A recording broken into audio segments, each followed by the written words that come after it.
What is going on? Bar Down Breakdown live stream. And tonight we are hanging with our buddy Nick from Never Home. Super pumped to have him on the show. I was not prepared for the mustache. It's freaking beautiful. Thanks, man. It's a work in progress, but I think I'm getting to where I want it. Dude, you got it shaped perfectly. Thank you so much. This is only my second time having a mustache in my life, and so I'm looking forward to being like 60 years old and rocking the like Sam Elliott mustache. This is my test run for that stage of my life. I feel like you're getting there. You're at NASCAR driver right now. That's exactly what I'm going for, man. Thank you so much. Yeah, with the Bass Pro hat, like you're sponsored by Bass Pro. That's right. You're good to go. Running the stock cars. Yep. Consistently going left. That's my other life, and in one I'm a pop punk front man, and the other one I'm behind the wheel. You're a pop punk pacer. That's right. Hell yeah. Well, Nick, man, we're super pumped that we can have you be our special guest for our live reaction new version of Bar Down Breakdown that we're doing. And it makes sense because there's so much new Never Home music and news to talk about. And we're super excited. We've been huge fans of Never Home for a long time now. And having you 2 years of Bar Down Breakfest was truly an honor. And just super excited that you guys are back and doing this thing again. I think a lot of people missed you, and I think it's going to be just a refreshing to get that new Never Home out there for people to consume. Yeah, man, it's a really exciting time for us, and thank you so much for having me on. It really feels like a kind of full circle thing since you guys played a big part in us coming back as a band. Period. So.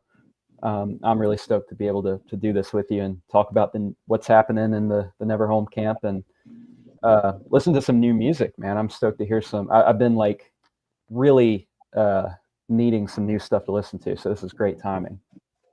Well, we got Mikey hooked on 2 new bands last week. Nice. So we're hoping to keep that streak going. Let's do it, man. I'm stoked.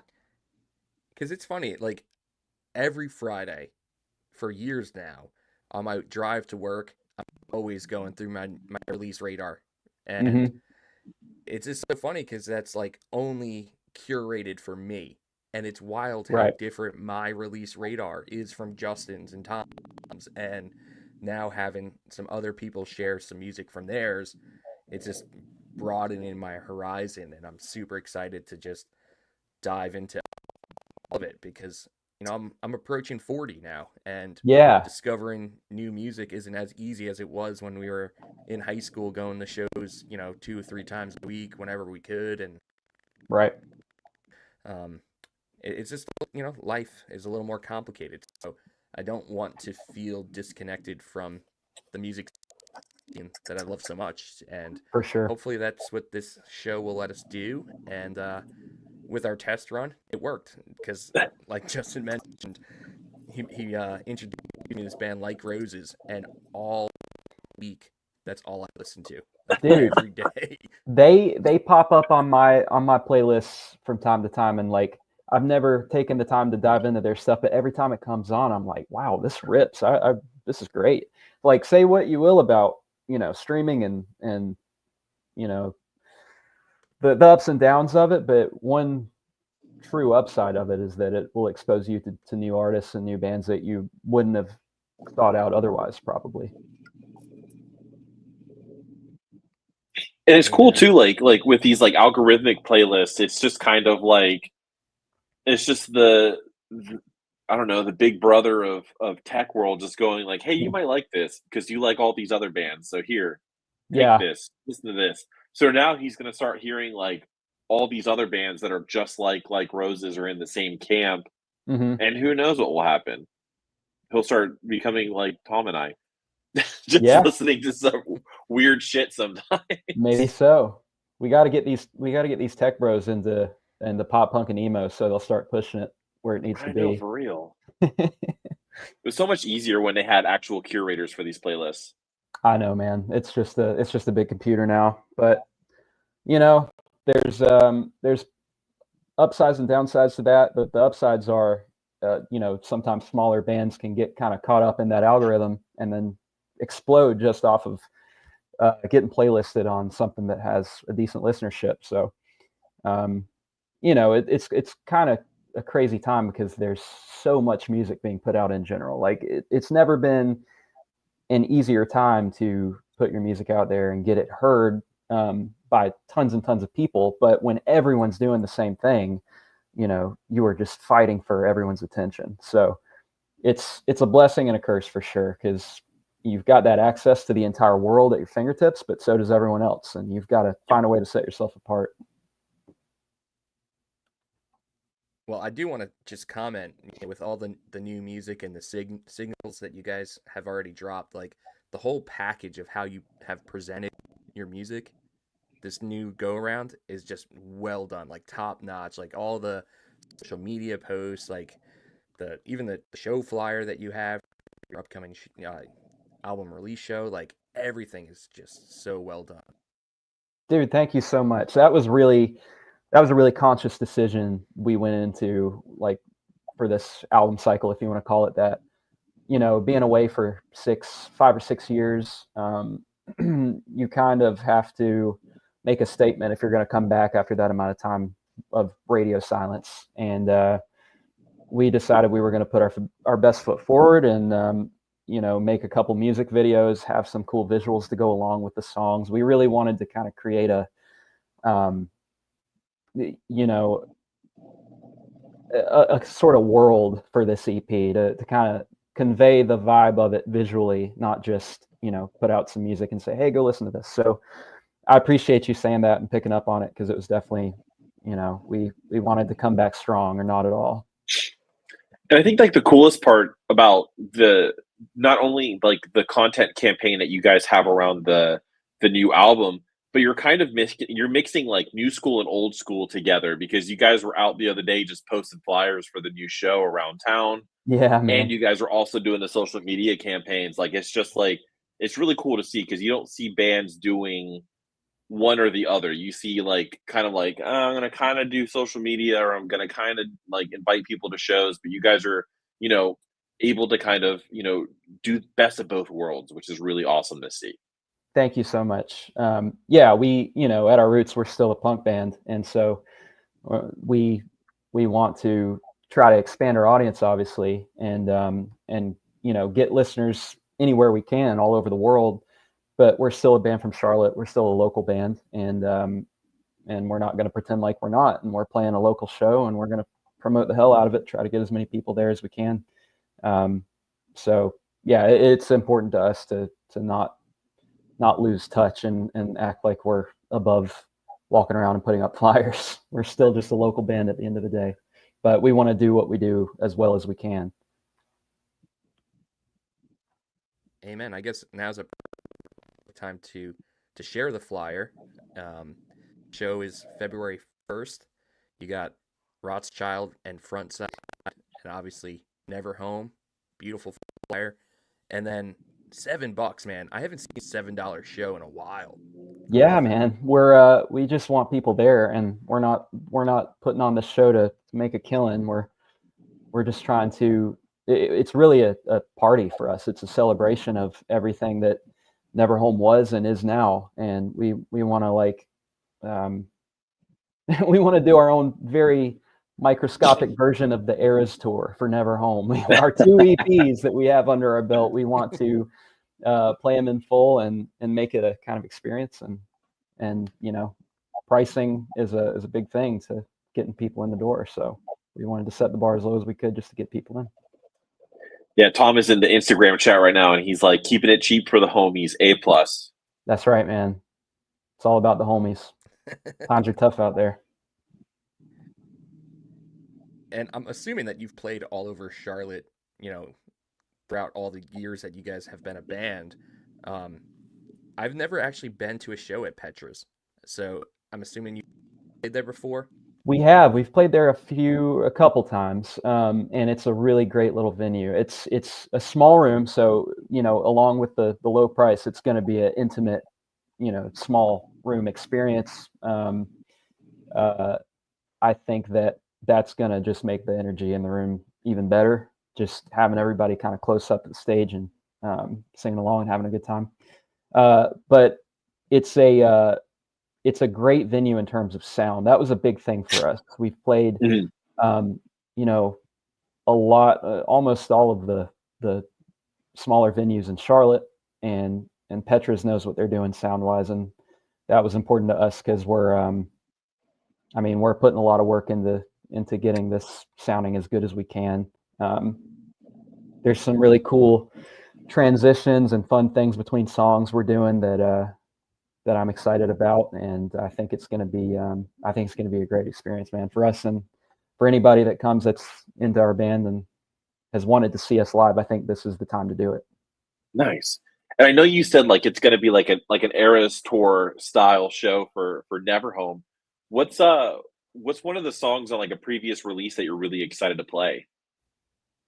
Man, there's a song on the first EP called "Faking My Own Life" that we haven't played since probably the year we put that EP out, and it just was. It's funny because it's just it's a short, fast, pop punky, ripper, and it's just a Blink 182 ripoff. We were still very much trying to kind of find what we wanted to do as a band, and so that was one I wrote really early on, and then we kind of, as we progressed, we were like, we don't want to play that one anymore. We've gotten better than that, but there's something to be said for like going back to that time and just playing a fast, punk song. So I'm excited to break that one out. We, Gage wasn't in the band when Gage and Garrett both, so they're having to learn that and a few other songs that we haven't played in a while, and it's going to be fun, man. It's going to be like kind of a walk down memory lane for us for sure. And you mentioned it being like an intimate room, and I am a huge supporter of bands playing the right size rooms.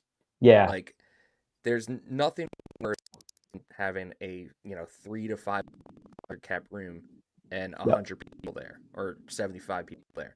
But if you're playing like a packed out 100 cap room, there's nothing better than that. We're realists when it comes to our poll, and like I know we definitely have a local following, but we're not going to try to be bigger than our britches, so to speak, and pack out the underground, even if that were an option. We want to have a small, intimate experience with the people that really care about our band, that know these songs, and I think it would be a better experience to have a few people in a small room than a big room, obviously. So I think it's going to be great. I just saw the comment about Jake. Welcome to the family, dude. That guy is awesome. He is absolutely doing some great things for the Charlotte scene. Shout out to him. Sorry, I keep looking over at the chat. I just want to shout him out. No, you're good. And it's funny too, like there's like two different there's like, because Neverhome has their own chat going on, and then the Bar Down chat has their own chat going on. So I have like both my screens up too, just like checking on both of them just to keep engagement up. So I'm glad you're checking too. Sweet. Yeah. I may be looking at the Neverhome one. I'm not entirely sure. Again, I'm terrible with this stuff, but totally great, Jake. Love you. Dylan also, who runs the Greenville shows for Welcome to the Family, doing God's work, and it's super important and kind of a thankless job to promote and put on shows, but without those guys willing to kind of put their neck on the line sometimes, this kind of music won't have a place to play. So absolutely totally agree. But yeah, so that's February 1st. Tickets are available now. $7, can't beat that, and you got 3 killer bands. So if you are in the Charlotte area, make sure you get your tickets, get out to Petra's, and that's in like the Plaza Midwood area? Yep, right in the heart of Plaza Midwood. Yep, right over behind our favorite Charlotte institution, Diamond Restaurant. So we're gonna hit that up. Amen. Cool. So yeah, we can chat more Never Home as we play some Never Home music a little later on. But let's dive into it. Let's go listen to some new music and have some live reactions to it, because I was mentioning to Nick before we started recording that 3 of these bands I never even heard their music from. So nice. Yep. It's really blind reactions for me. And then the other 3 are bands I'm familiar with, but I've never heard these new songs, never seen the videos. So you're going to get my true reaction, and it's going to be a lot of fun. And the first band is Winona Fighter-R, which that name has been popping up all over the place the last like year or so, I would say. And yeah, they really caught my attention when they were on that Bayside tour, because I don't know what Bayside is doing, but they have their finger on the pulse, man. Like, they are picking these up and coming bands right before they blow up and putting them in these support spots. And they've been like batting 100 or batting 1,000. I'm not a baseball guy, but they've been crushing it with who they've been giving support slots to. And that was really when they got on my radar. I actually had no idea that it was a female-fronted band until I pulled up the video. So, super excited about that as well. And then I was doing some digging. I see they're from Nashville, so cool to see like a pop-punk band in Nashville. And then the other thing I know about them is that they're on Rise Records, which I usually think like metalcore and easycore. I don't know why, that's kind of what I always think for Rise Records. So, oh man, Transit was on Rise Records. Yep. Well, then I did some digging and saw that the lead singer, I think, was originally from Boston. I was like, oh, I wonder if that's kind of why she decided to go with Rise, because Transit is obviously like the Boston band. And I'm curious if I ever chat with them, if that had an influence, because yeah, you don't usually see that many pop punk bands on Rise Records. Yeah, I feel like it was like the 2010s. It was like Transit, Man Overboard, A Loss for Words. Knuckle Puck was on there for a stint, and then I don't remember who else was on there, but there was like it was popping off for pop punk bands for a little bit. Yeah, and then obviously the name is just so catchy. It kind of reminds me of the Michael Cera kind of a play with words, like Winona Fighter. I'm guessing it has something to do with like Winona Ryder. I don't know. Maybe I'm making that up. Probably a safe bet. It's a safe bet. Yeah. All right. So yeah, this is their song "Are You Famous?" Let's do it. Are you famous? Can we be friends? Let go and let die. I won't waste no more time letting you let me lose my damn mind. I just wanna say you're like a moth to my flame, a germ collecting big names washed up encircling the drain. Are you famous? Can we be friends? I don't want you, I don't need to bow down and try to please you. You're not fooling anyone.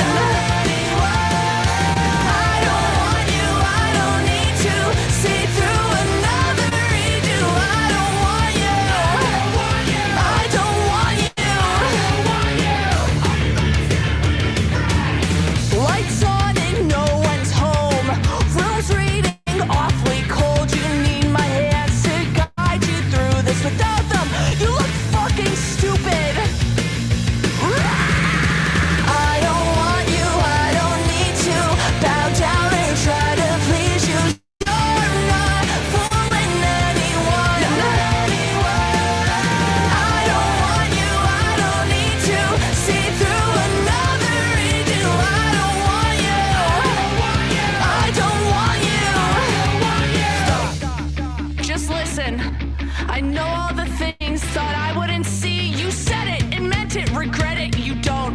Men take it back, cowards keep throwing stones, and my home has never been glass. Unlike your bones, weak like your spine. I'll save you the face, I'll save you the hurt. Remember my name till you sleep in the dirt. I don't want you, I don't need to bow down and try to please you. You're not fooling anyone. I don't want you, I don't need to see through another redo. I don't want you, I don't want you.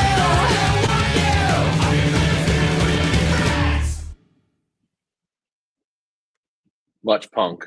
Damn, that was awesome. Yo, that's like Southern California, like mid '90s, like pop punk, Yeah, skate punk. You wouldn't think, Nashville producing a band like that, and like they're so like fresh and current that it just really gives you that like No Doubt vibes, right? Like Yeah. when No Doubt was coming up in the early '90s. Even that Absolutely. video gave you that vibe. That was just energetic, man. Like that was a barn burner. I don't use that term often, but it seems like a fitting descriptor for that song. That was kick ass. That's a song that needs to be on Tony Hawk Pro Skater. Any of them. Absolutely. Yes. I could see myself doing like a 1080 Christ stare to that song and then landing it sloppily, ruining my street. Call it a Yeah, bowl I again. love them.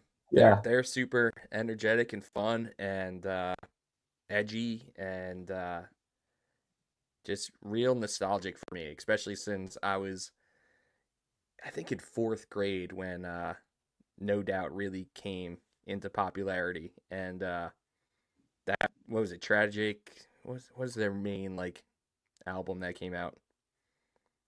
Crap. Spider I Webs can't. and all that. It was don't Pick something.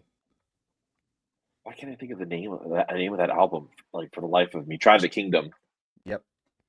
Like that's the vibe I'm truly getting, and that's awesome. That because obviously music and culture and pop culture goes in waves, and '90s stuff is so current right now, Mm-hmm. Yeah. and it's giving me those vibes.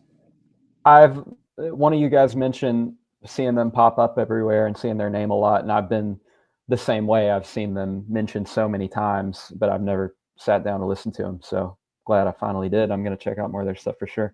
I think that, like you mentioned, '90s kind of aesthetics and vibes and whatnot are so big right now. I predict we'll see more bands like this and more of that kind of straight up punk kind of energy. Yeah. Just pure power chord goodness. Yep. For sure. And I It's love probably that. what, That's like a 2-minute, yeah, 2 minute and probably 30-second song. 2.5 minutes. It ends with a nice drum roll at the end, just like a snare fill. Brah, done. Yeah. Love that. Her vocals are killer. I love what she brings to the band. Yeah, I think Coco played Tom Fest in the chat, go last Treg. year. Yeah, that's why we need Tom here. He's the music guru.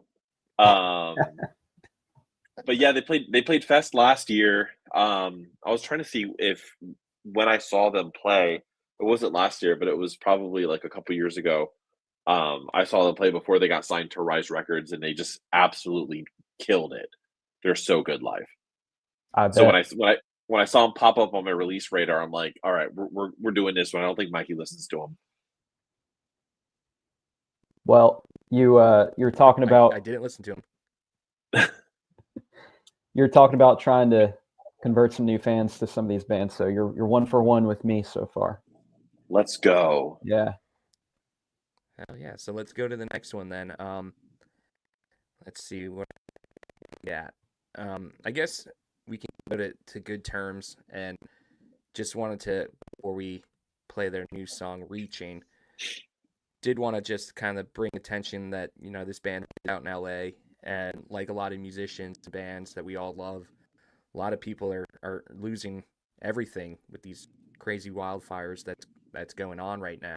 And unfortunately, Brian, the lead singer of Good Terms, is one of the people that was devastated by the fires, lost everything. And there is a GoFundMe up right now, Brian and his family, to try to recoup some of the stuff that insurance probably won't cover. And it's just a real terrible time right now for the people of Southern California, and our thoughts are with everyone. And like I mentioned in our description, and even if you just search it up on Google, there is a GoFundMe, and I'm sure there's GoFundMes for a lot of the bands and artists that you love that have been devastated by the fire. So if you're in a position to do so, please consider it, because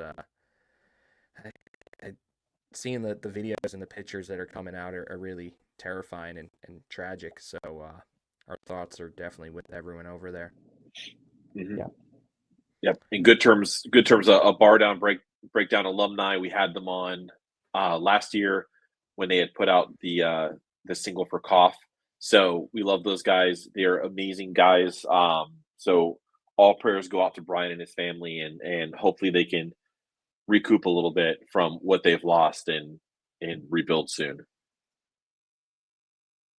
Yeah, and they're such a good band too, and they're really like crushing it right now. I just saw that they joined Casey's management company. Like Casey from the Wonder Years is managing them now. Oh, cool. They're playing the Driveway shows in California that are coming up, I think, in March. And like they're the direct support for those, so those shows are probably going to just be killer. So a lot of good things happening for them too, and it's a shame that something like this is kind of having a dark cloud hanging over the success that they've been having. Yeah. But yeah, this is Good Terms. Got enough of this fucking run. I'm losing touch and I'm needing more of what I'm reaching for.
That's reality!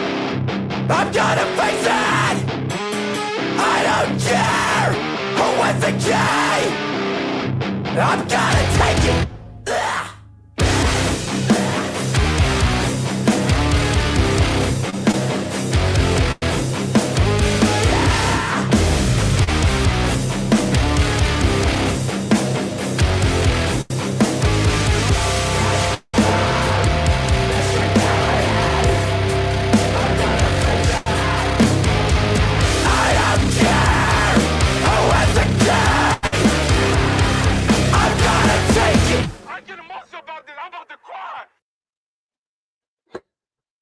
Shout out to Geo and shout out to Cape Cod Hardcore Hell yeah. for doing that. I was not expecting that. That Any took a song that has a surprise blech in it, beautiful. that took a hard left turn, man. That was wild. Love it. So was that a feature on the track, or was No, that... that's their bass player. Wow, that's sick. Dude, Yeah, it's so funny. Go ahead, sorry. Their bass player is he's from Cape Cod, and he grew up in like the Massachusetts hardcore scene. Nice. So when he was on the podcast, he showed me he had the Cape Cod hardcore shirt, and it's the most ironic thing because Cape Cod has nothing to do with hardcore. It's just rich white Kennedys. Right. And just the fact that he had it was just so ironically funny. But yeah, they're all hardcore kids at heart. Like I think even when Zach was on, he was wearing like a conditioned shirt. Nice. So they all like the heavier side of music. Tom's in the chat. He's like, have heart. They love have heart. I love those guys. Like I ever since we had them on the podcast, I've just been like obsessed with them. Dude, hardcore guys making pop punk is one of my favorite. Gotta be one of my favorite genres. Like Koyo, these guys, they're like the way they're blending those influences is great. And Koyo, like, not to derail the conversation, but I think it's interesting how some bands are just straight up calling themselves hardcore bands when their music, like their musical DNA is very pop punk, but like you can make the case for either one with this band. My goodness. Wow. Yeah. They put a breakdown into a cover of Van Halen's Jump. Nice. And usually Brian also plays guitar live, so they have like 3 guitarists when they play, and they harmonize the keyboard solo on guitar with the guitar solo. So I highly recommend like checking their discography out. Like they're ridiculous musicians. They're so talented at what they do, and they just fucking kill it all the time. Absolutely. I'm going to be checking these guys out too. I love that. First of all, I love when pop punk bands just throw a left field breakdown in. But not only did they throw in the left field breakdown, they like took it a step further and then half-timed it and threw in the blech. Like, who does that, man? That's amazing. Like they committed to it and then some. Dude, you guys ever see that movie Gone in 60 Seconds? Yeah. Yes. The Nicolas Cage movie? Yep. And like at one point there's that car chase, and I'm pretty sure it was exactly where they filmed that video. Like, yeah, really? in LA. Oh, yeah, you're right. Every Fast and Furious race has been there. That's where I go in Grand Theft Auto when I want to get away from the cops. I just drive in that tunnel. I know exactly where that tunnel is. It's holy ground, man. It's holy ground, man. It's in music videos, Nicolas Cage movies, Grand Theft Autos. All the best things. Yeah. Well, makes you think just how many videos have been there. Probably Grease too. I think that was the end scene for Grease, the race in Grease, where the guy had the spiky wheels and hit John Travolta's car. Another car movie. Yep. Car musical. Flying car movie at the end. Amen. Well, yeah. I think we might have another new one for Nick. Maybe not. But this is our homies that are way up in the Great White North, and our buddies Crease rule. Super excited that they music, and they played year one of Bar Down Breakfest. They came all the way down from Toronto and played in Orlando. So wow, they played Charlotte too. We all played Charlotte together. Yep. We were at Skylark. They played peace. at Skylark. Wait, is Skylark done? Is this how I find out? I think Skylark's done. Oh man, I thought haven't they seen a just came show- back.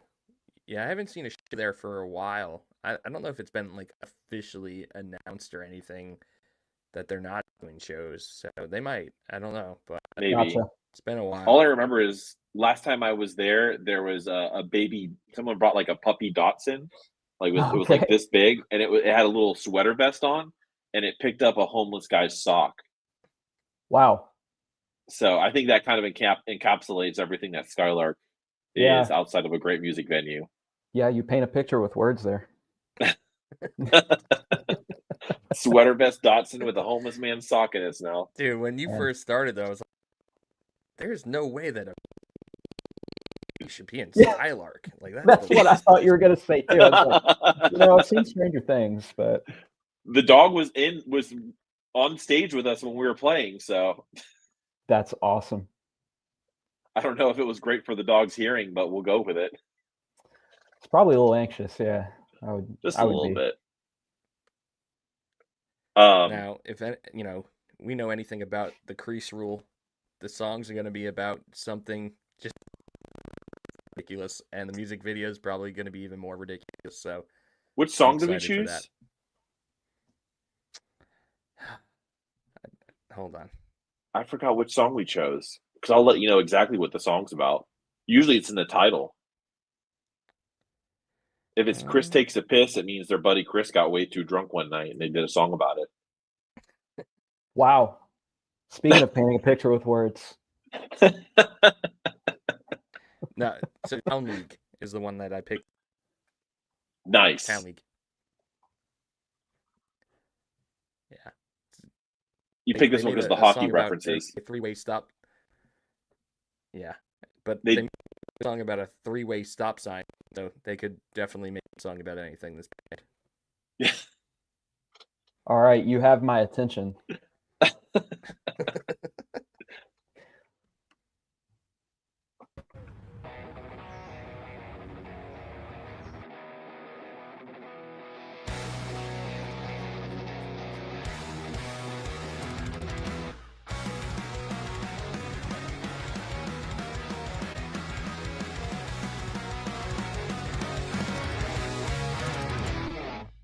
We used to be courageous, solo missions on our own.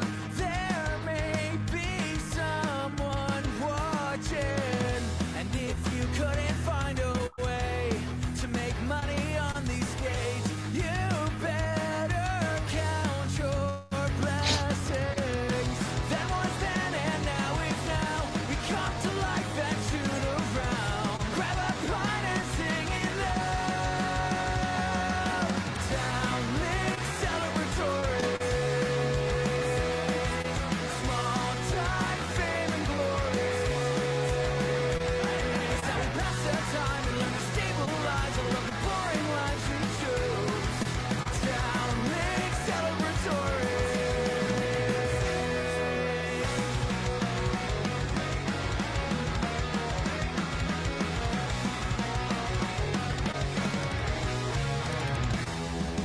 Lace him up and tuck it up. Never forget the number on his back.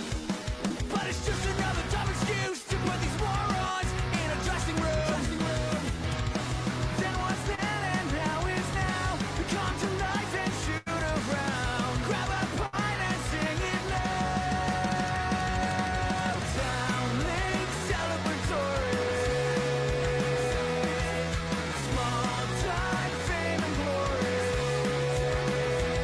It's how we pass the time and learn to stabilize all of the boring lives we choose. Town League celebratory. Shout out Kyle for wearing his company's kitchen cabinet company's shirt on in the music video. Shout out to them. Coast to coast just ain't what it used to be. Gotta dial back your ability to be a great guy in the room. On a fight to drive. All about kitchens. Mm-hmm. Town League celebratories. Small time fame and glory. Town League celebratories.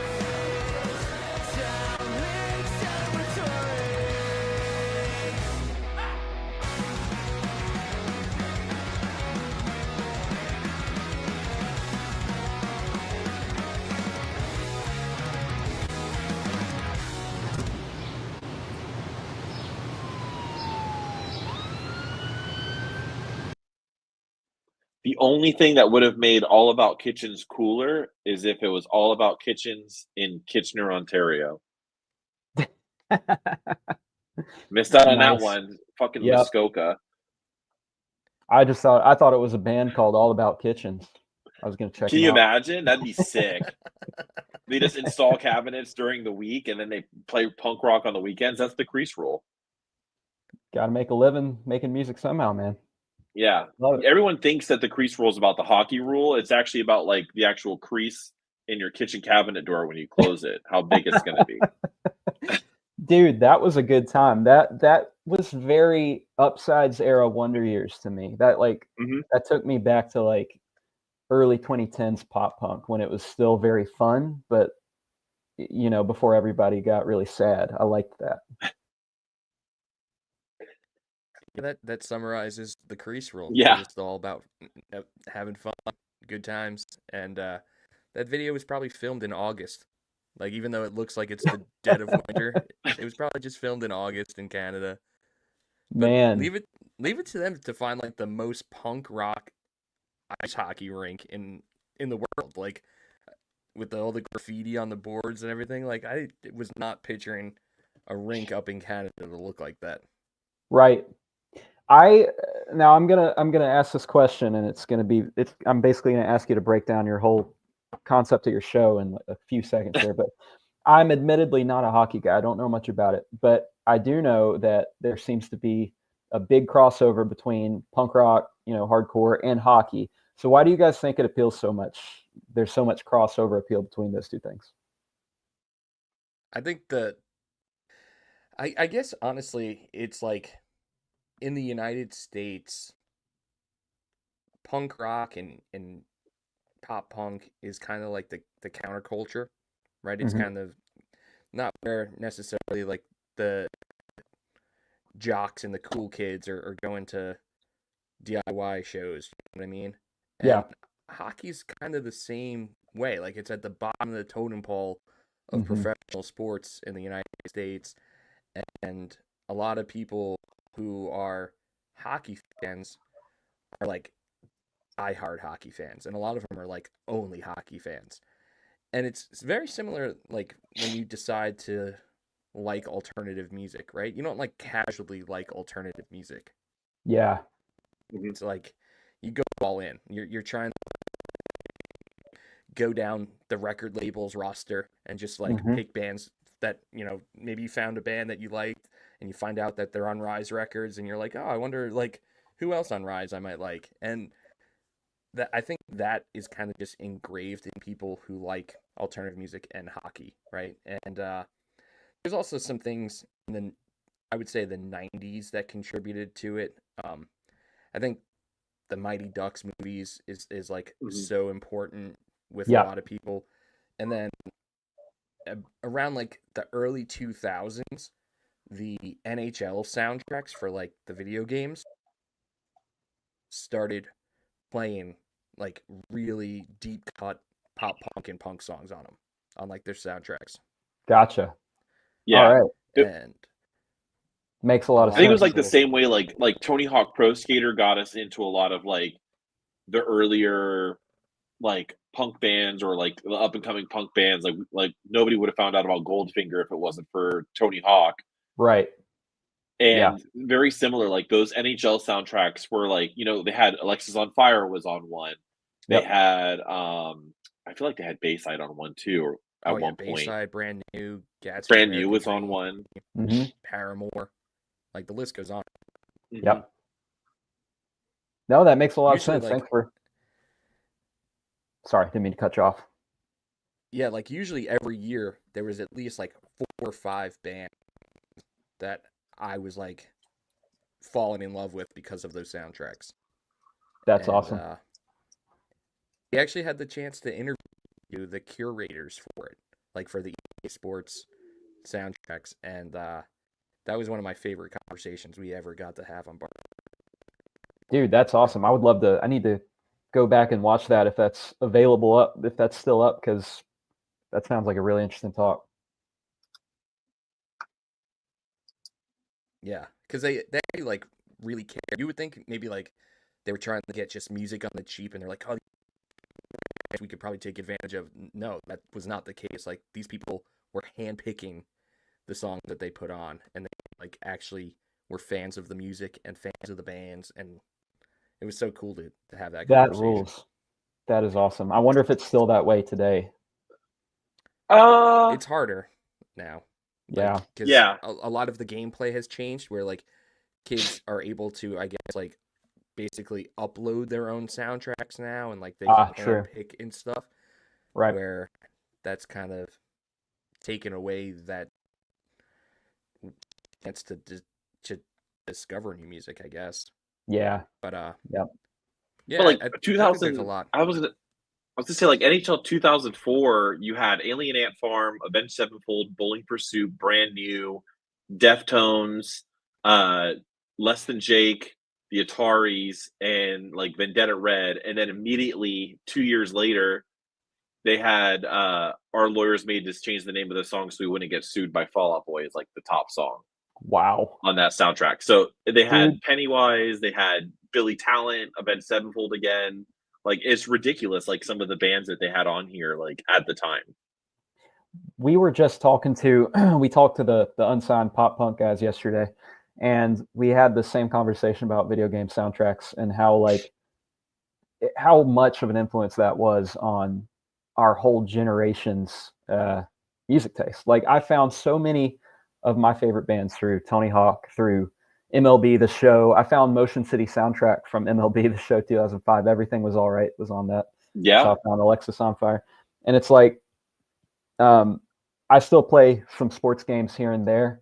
And it doesn't feel like the soundtracks are curated with the same love and attention as they were back then. So I'm interested to see, if with pop punk seemingly kind of having a moment again and having a little bit of a mainstream appeal again, I wonder if that will kind of come back into the fold.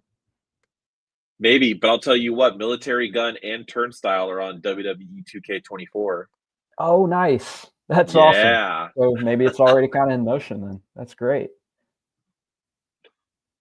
But yeah, I think, like, to Mikey's point, like, I was laughing with Tom in the chat, like, we're 257 episodes in on talking about the correlations between music and hockey, and it's just been it's been insane, just like the people that we've talked to who are just massive hockey fans that you probably either would never have known, or even like bands that even play hockey, like members that just had played hockey when they were younger, or even on tour, they just have their skates and their stick in their bag, and you just take them out and they go for a pickup game before shows.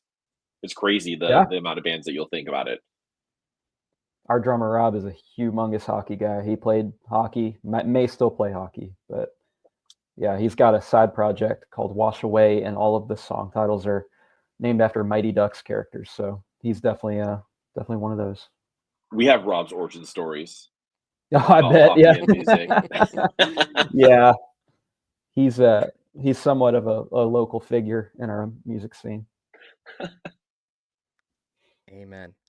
So yeah, I guess now comes the portion of the show where I'm going to be discovering a bunch of new music, and this is from Tom now. Tom's both selections, I had no idea who they were. I went to Japanese Breakfast's like social media page, and it seems like all the cool kids follow them, because I went to like see like their mutuals.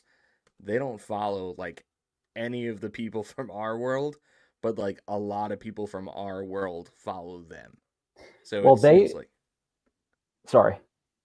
Yeah, it just seems like they're kind of like the cool band, like maybe like the Mars Volta from like the early 2000s. Like that was kind of like the cool band. Everyone said that, especially people that were in bands that they were like fans of. I feel like maybe this is that kind of band for the 2020s. Maybe so. Yeah, I'm actually familiar with this band. I think it's the, like, what's the word? The mononym for, I think it's one singular artist. and Japanese Breakfast Okay. is her moniker, so to speak. And it's an indie pop kind of vibe. So it makes sense that you wouldn't have many mutuals. It's very much a different kind of circle from what we kind of normally are into. But I think I've listened to a few of their songs, and they're absolute bangers. I'm curious to hear you guys take on it. Yeah, so this is their new What's song, the right? out of curiosity? What's the song? Orlando in Love. Haven't heard this one. Okay. Yeah. So yeah, I'm going in totally blind. I know nothing about this song, so Sweet. I'm excited. Let's see.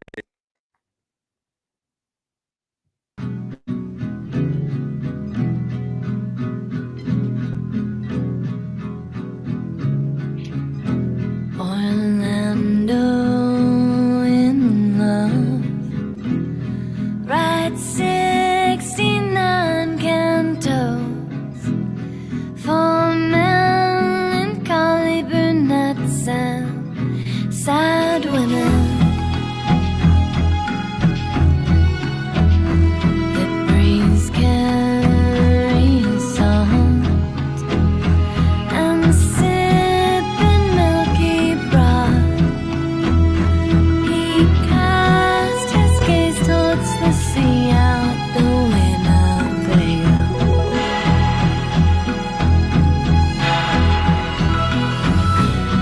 As if the sea had brought her to be an ideal woman.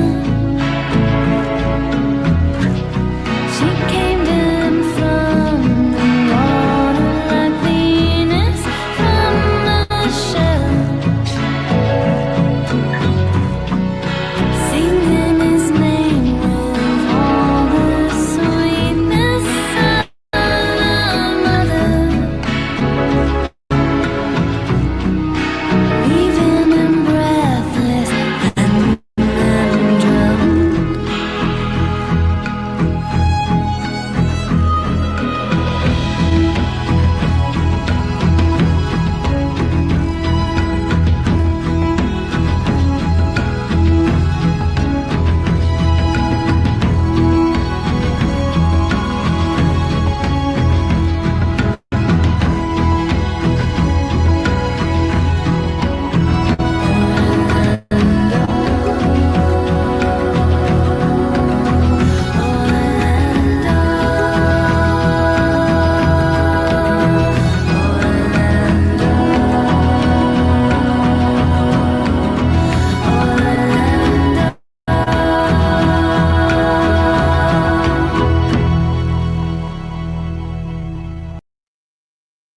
Oh, that was short. Are they normally longer songs? From what I've heard, that seemed pretty short. They have first of all, I want to correct myself. It is actually a full-on band, but they have a song on the radio called "Be Sweet" that was everywhere for a little bit. You may be familiar with that one. Maybe I not. haven't listened to the It's radio in like 20 years. I know. It's I enjoyed that. That was a nice listen. But what's interesting about them is everything I've listened to them, or everything I've heard from them, is very upbeat, like almost kind of 80s pop, like the 1975 kind of vibe. So that kind of threw me for a loop. That was slowing it down a bit. It's a love song between her and finding out that Orlando Bloom got married to Katy Perry. Really? No. Can you imagine Oh. though? I mean, there's been weirder, subjects for songs. So I won't rule anything out. I had no idea that Orlando Bloom and Katy Perry were a thing. Yeah, it's been for a couple Yeah. years now. Yeah. All right. Yeah, I wouldn't say that that's necessarily something that's going to be on heavy rotation for me. I can appreciate Fair it. enough. Yeah. I think, like, when it first started, I felt like it was a song that would be on the Garden City soundtrack. Mm-hmm. Yeah, or Garden I can hear State. that. Garden State, yeah. Yep. Like if you Or think like back Nick to and those kind Nora's. of like indie films, yeah, like an indie film, I could totally see that being on it. Then as the strings were incorporated, and I was like, I don't even know where this is. Just like an easy listen. Like there's not anything negative to say about it. It's just a nice. She's got a beautiful voice. The strings are beautiful. Yeah. It's a chill song. Now I'm curious to go and listen to some of the more upbeat songs, because it's, like I said, the first time I've ever listened to any of their music. So Tom definitely threw us a curveball. He's throwing us a song that's even different from what they Keeping usually us- sound like. Keeping us on well- our toes. Granted that this is on their upcoming release that's called For Melancholy Brunettes and Sad Women. So I think that this is going to be a very much of a different album than what they normally do. But yeah, to Nick's point, like they definitely do a lot more like 80s pop, like very like 1975-ish style music, which is really fun to listen to. But I'm kind of excited to see what direction of Melancholy Brunettes this goes, because I identify as a melancholy brunette. Yeah, same. Big time. Yeah. I am the target audience for this album. Yeah. They nailed it. And Marketing in is Orlando, perfect. Justin. And I live in Orlando. There you go, dude. Wow. See? This might be right up your alley. Yeah. Album of They the year might for have- Justin. I'll find out on May 21st. Nice. We'll be here before you know it. All right, cool. So as I'm getting the next song loaded up, this is, like I said, another one of Tom's picks. They're called Church Tongue. I do know that they are on Pure Noise Records, and then Tom gave us a little backstory saying that he thinks that there was maybe a member of Knocked Loose that's in this band, or maybe... do you remember what he said, Justin? He said something about Knocked Loose maybe having a parallel member or two, but Maybe. I've What was the literally band called? known Church Tongue. Possibly. He's in the chat. He'll probably say something in the next 5 seconds because there's a little bit of a delay. So the guitarist is Nico from Knocked Loose. Okay, so there we go. Cool. So yeah, I guess that's kind of where I'm thinking this is gonna go. But once again, I mentioned I have no idea anything about this band, so Same here. we shall see. But I'm expecting some heavy breakdowns and some chaotic vocals. We'll see.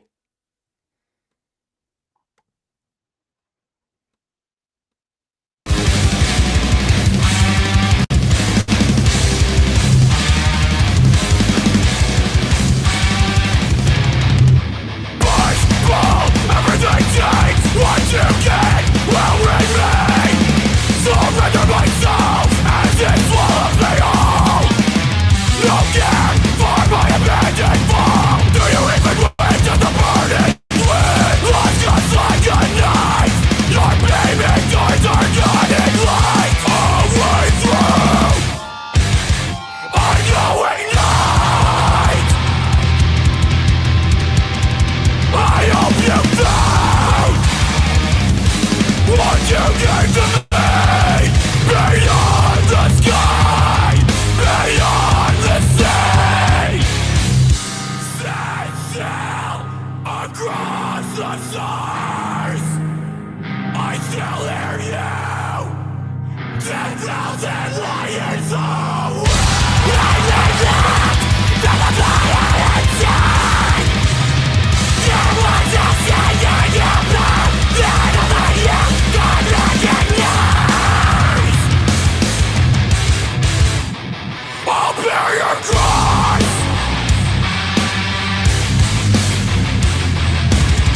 I'll bear your memory. I will fall on countless swords, and so cut all the bastards. Yours.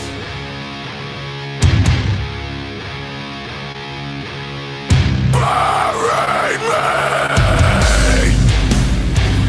1,000 times.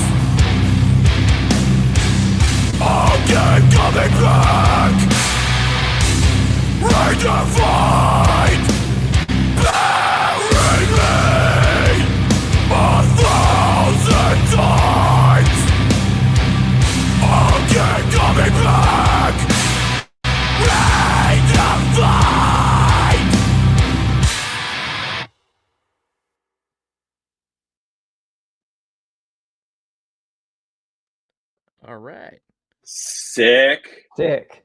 If I needed to like ever chop wood, that's Yeah. what I would want to listen to. Yep. So I'm like listening to it, and you guys are gonna think I'm fucking crazy, but I was like, I know that vocalist, and I was trying to figure out where he was from, and he's from the Savannah, Georgia band Vatican. Oh, cool. Right over your heads, I know it, but Oh yeah. Not yeah, I familiar. was like, oh shit! I'm like, I think I know that guy's voice. They're like in the hardcore scene, you either know bands like Knocked Loose with like millions of listeners, or you Yep. know a band like Vatican that has like 2,000 monthly listeners, and they go just as hard. Right. Yeah, I That would was say sick, like man. like the Ghost Inside, Devil Wears Prada kind of vibes. Mhm. Orthodox, we've had on like Pneumonia heavy breath. breakdowns, and yeah, like I said, if you got to get shit done, that's the kind of music that you throw. Hell yeah. You can definitely hear the kind of, I mean, they probably get, I would imagine, get tired of being compared to Knocked Loose, being the kind of elephant in the room there, but you can hear the influences for sure in his guitar playing, like that. They have such a, I don't even know how to describe their guitar tones, but they just sound so massive, but like trebly and screechy at the same time in a way that is like really aggressive to listen to. I don't know how to explain it, but I love it, especially on their new record. But that kind of carried over here. And yeah, that was killer. There was like one section in the first verse where there was like a high scream over the other vocalist, and it sounded so sick. It sounded like the dude from Zayo. And I was like, whoa, that was killer. And then it never came back in. I was like waiting for more of that. Oh, But I enjoyed that very much.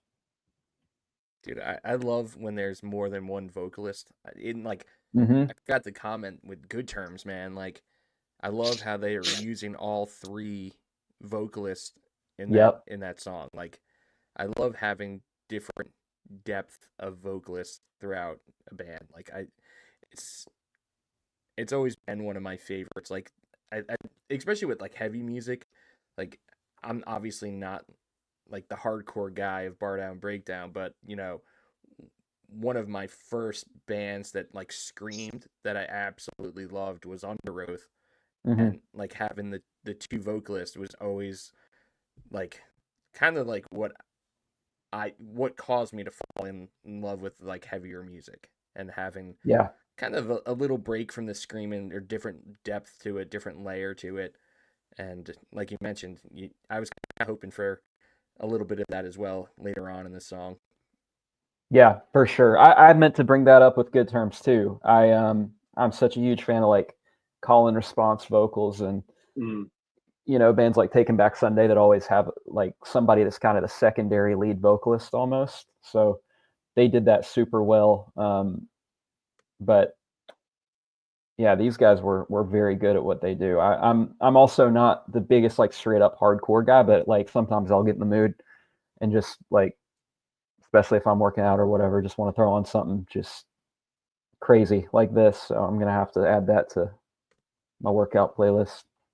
I will say too, shout out to Tom's duality of music taste, where he gives us Japanese breakfast and this band. Very diverse, very diverse taste, my friend. But Tom's gonna do this every week. You know that, right, Justin? He's gonna Yeah. purposely find the Keeps it deepest interesting. deep cut ever. Like, he's not gonna be like, yeah, here's a new song by Circa Survive. Like, he's never gonna do that. I love that. I think Tom's putting all of us on the spot in the chat. He said, which era of Taking Back Sunday do you think was the best? Nolan, Fred, or Matt Fozzy? easy I'm for thinking me. Fred. Fred. no doubt. Fred. All respect to the other two dudes. I'm a huge Matt Fozzy apologist. I think New Again is like a great record that is really underrated.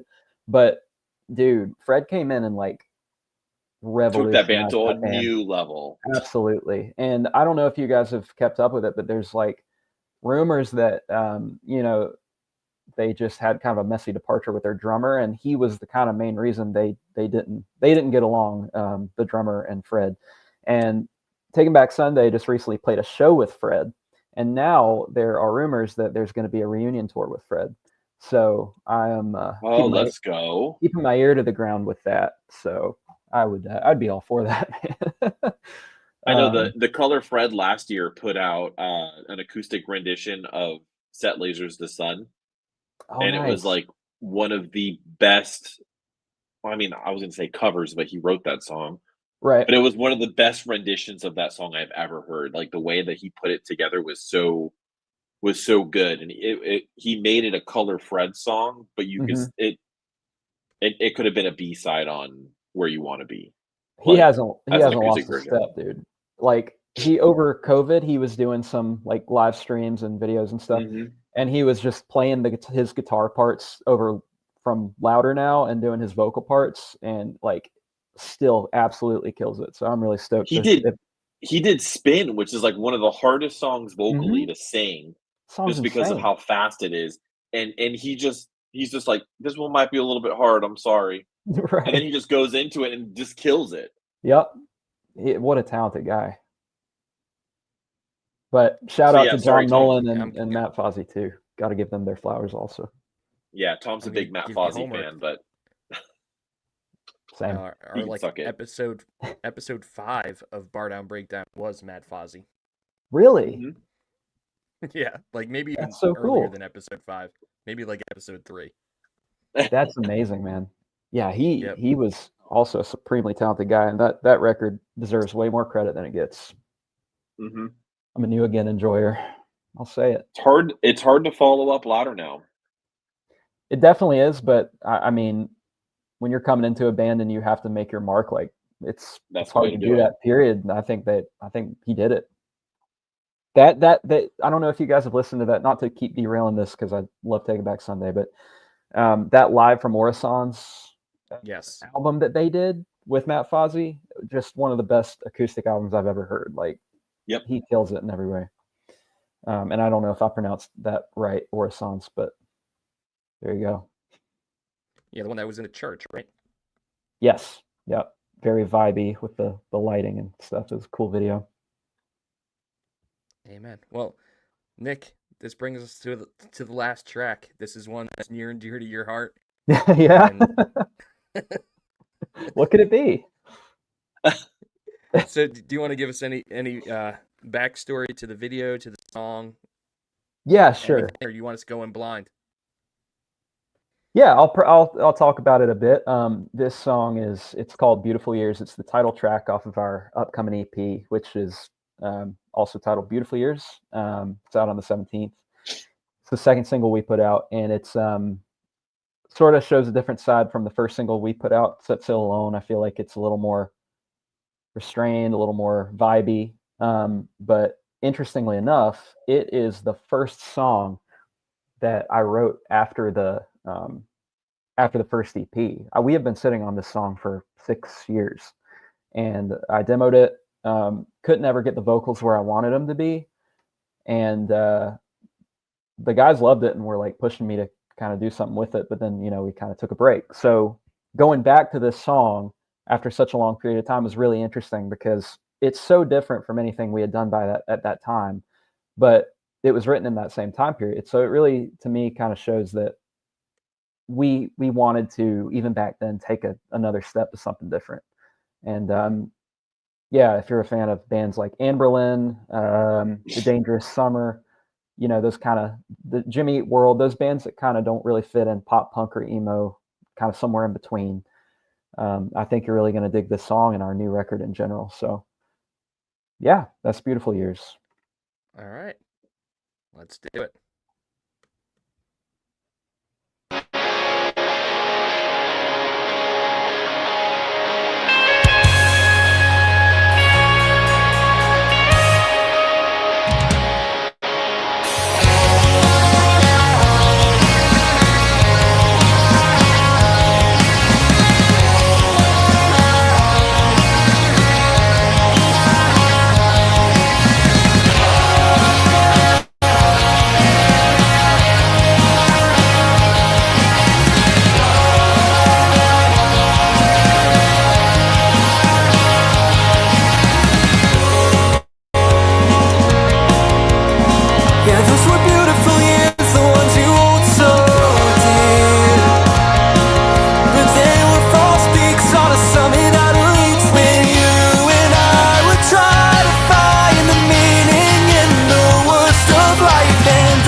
It's funny when we got the first draft of this kind of the first go round of this video back. The blast beat is like at the end there. That's like my favorite part of the song. And it wasn't in there, and I was like, dude, I'm sorry, but can you go back and put the blast beat in? Like, I need to see him doing the. Anyway, so I had to throw that out there. Dude, the guitar tones kind of have like a country swang to them. Like, Thank you for picking up on that. It kind of... To be honest with you, Gage, and not to take away from everything that Gage does for our band and did for our band, but almost all the guitars on this record are played by me. Devin played a lot on this one in particular, but I did most of the guitar tracking for this record. Devin and me, like, I think we're both country boys at heart, and like I noticed that bleeding through in some of our new stuff, and it wasn't even really intentional. It was just like we've just got some twangy riffs on this record, and I think it just is kind of a callback to where we grew up and the kind of the music we grew up around. And I love country music, and I wasn't always that way. I've really come to appreciate it more as I've gotten older. And I think it's just kind of a mix of everything that influences me as an artist. So yeah, that's, I'm glad you picked up on that, because my wife said the same thing. And it's something that I think we wear on our sleeve proudly, our Southern heritage. I think but it also like stands out too, like when you listen to it, it kind of gives you guys that edge where it's like those lead guitar tones, like you don't hear that in emo or pop punk music as much. Like, and especially like, Bill Murray just put out, an amazing fucking crossover country album that everybody's like getting into now. Yep. But you guys have this like very subdued tone to it, and it's like only they're like when you listen to it, you're like, all right, I know who that is. Like, that's the Never Home riff. Cool. That means a lot, because I was very intentional. We were very intentional with this record about blending everything we've ever loved, really. Like, there is so much on this EP that I think is kind of may seem out of left field at first, but like when I think about everything I've loved growing up, from like post-punk bands, like indie bands like Block Party, country artists, John Denver, Johnny Cash, like things that I've listened to throughout my whole life. This EP being sort of a culmination of the story that the first EP started, it feels right to have all of those different influences and vibes in there. So I appreciate that. Thank you. Was there any significance in the music video for like the flowers blooming imagery that you had in there? It's funny you say that, because the flowers blooming kind of motif was completely last minute. We filmed this video with our friend Alex Thomas, who is fantastic at what he does. He's done videos for wow, the name escapes me. Manchester Orchestra. He did a video for them. Nice. And he's local to Charlotte, and we hit him up and we were like, dude, we love your work. We really want to do something in that same kind of vibe. But we didn't really have a concrete theme going in. We just knew he could do some cool kind of distorted, ambient, glitchy things over the video, and we were just going to do sort of a live shot thing and have him do that. I had the idea literally on the way to we recorded this at a church that Gage ran sound at previously. On the way to that church, I passed a Trader Joe's, and I was like, I should run in, and it would be cool if I got some flowers and taped it to the mic stand. Like, that might look cool in the video. So I did that, and then we just kind of like took it from there. And literally, while on the spot, he pulls up, like, there was it looks like it's green screened, but it's actually not. That we found a projector in the church, and had the guys like stand in front of the projector screen, loaded up a YouTube video that just had like, slow motion shots of flowers blooming and stuff like that. And it looked so sick. It looked amazing. And we were like, okay, now we're getting a vibe. We have something here. And it's so funny that it was so kind of last minute, because when you think about it, like the theme of the song being kind of, blooming within yourself and kind of understanding yourself, and recontextualizing your past, like it just fits so well. And the fact that we stumbled upon that is a huge coincidence, but I'm very grateful for it. I love how that comes together, like literally as you're driving to go shoot the video, and then literally the whole theme for the video came from that. That's so great. Like in the moment kind of things. That's where, like, sometimes the creativity just comes out at different points, and once it starts, it just snowballs, right? And like, Yeah, just by thinking of putting some flowers on your mic stands, yep, developed into this absolutely. whole concept. That's so cool. It's really funny because we had, like, the Set Sail Alone video, we had a concept, we had a plan. And this one, we were like, let's just have some cool lighting and have us playing, because there's not like a lot of live footage of us playing. So we didn't overthink it. We were like, let's just do kind of a live shot video. And then, yeah, stumbled upon sort of a theme that fits the song and fits the vibe of the song, I think, really well. That I can't explain it. Do you guys know the term I'm trying to think of? Is it synesthesia, where you kind of you see things in colors, or you kind of understand things in colors as a concept? I don't know if that makes sense. But No, when Tom's a resident thesaurus. Okay, Tom, fact check me, man. I can't even explain it, but when I listen to this song, it sounds purple. So the way that the video kind of happened to be that way just fits it, in my opinion. Dude, sometimes, like, and I sound like we were talking to John from Point North, Mm-hmm. and I was like, dude, like, I don't even know what album it was. I was like, this just reminds me of like a nighttime, like, winter album. Nice. It's just like sometimes music just reminds me of seasons.